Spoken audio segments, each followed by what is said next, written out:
Assalamualaikum warahmatullahi wabarakatuh. Semangat pagi anak-anak hebat. Bertemu lagi dengan saya Bu Rizka dalam mata pelajaran IPA.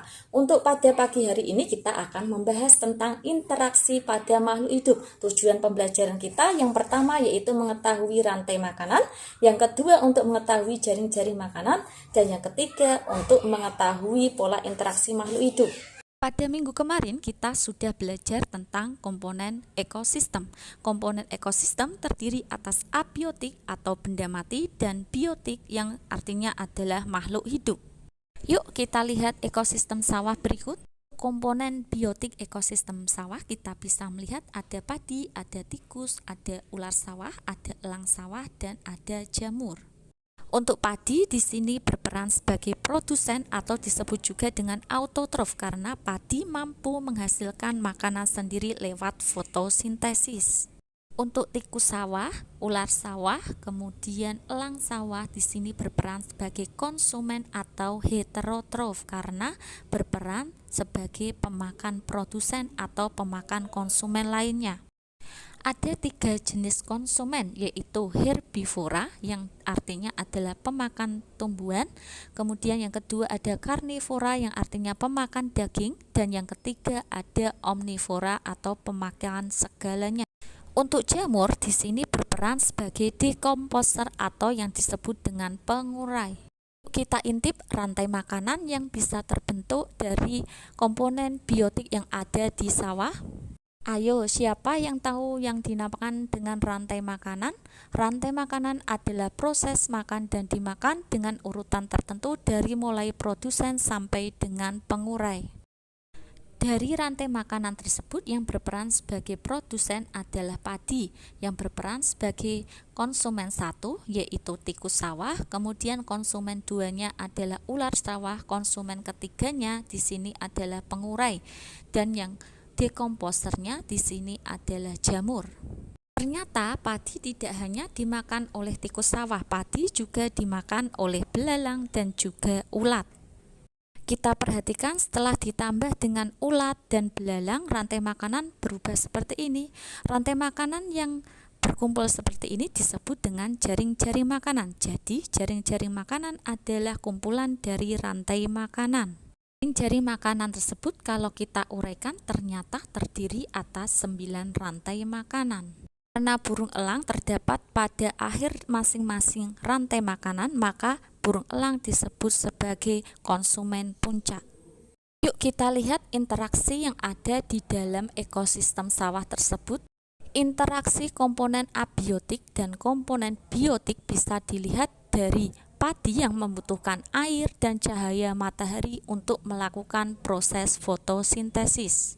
Sedangkan interaksi komponen biotik dan komponen biotik ada 3 jenis, yaitu ada kompetisi, ada predasi, ada simbiosis, dan ada antibiosis. Yang pertama adalah kompetisi. Kompetisi adalah interaksi atau persaingan untuk memperebutkan makanan. Kompetisi yang ada di sawah contohnya yaitu antara padi dan rumput saling berebut untuk mendapatkan zat mineral tanah, air, dan cahaya matahari. 2 yaitu predasi. Predasi adalah interaksi antara pemangsa atau predator dengan hewan yang dimangsa. Di sawah contohnya tadi adalah pemangsanya adalah ular sawah, sedangkan yang dimangsa adalah tikus sawah. Yang ketiga yaitu antibiosis. Antibiosis itu adalah interaksi di mana organisme itu menghambat atau mematikan pertumbuhan organisme yang lain. Di sawah ada alang-alang yang biasanya mengeluarkan zat aleopati yang fungsinya menghambat pertumbuhan atau mematikan tumbuhan yang lain. Yang keempat yaitu simbiosis. Simbiosis ada 3 jenis, ada simbiosis mutualisme, simbiosis komensalisme, dan simbiosis parasitisme. Simbiosis mutualisme adalah hubungan antara 2 individu yang saling menguntungkan. Contohnya di sini adalah kupu-kupu dengan bunga. Kupu-kupu keuntungannya di sini mendapatkan nektar dari bunga, sedangkan bunga secara tidak langsung akan terjadi persarian akibat dari kupu-kupu. Simbiosis parasitisme adalah hubungan antara dua individu di mana individu yang satu mendapatkan keuntungan sedangkan individu yang lain mendapatkan kerugian. Contohnya adalah benalu dengan pohon inang. Benalu mendapatkan keuntungan yaitu hasil fotosintesis dari tumbuhan inang, sedangkan tumbuhan inang lama-kelamaan akan mati karena hasil fotosintesisnya diambil atau dihisap oleh benalu. Yang terakhir yaitu simbiosis komensalisme, yaitu hubungan antara dua individu di mana individu yang satu mendapatkan keuntungan sedangkan individu yang lain tidak merasa diuntungkan dan tidak merasa dirugikan. Contohnya di sini adalah hubungan antara bunga anggrek dengan tumbuhan inang.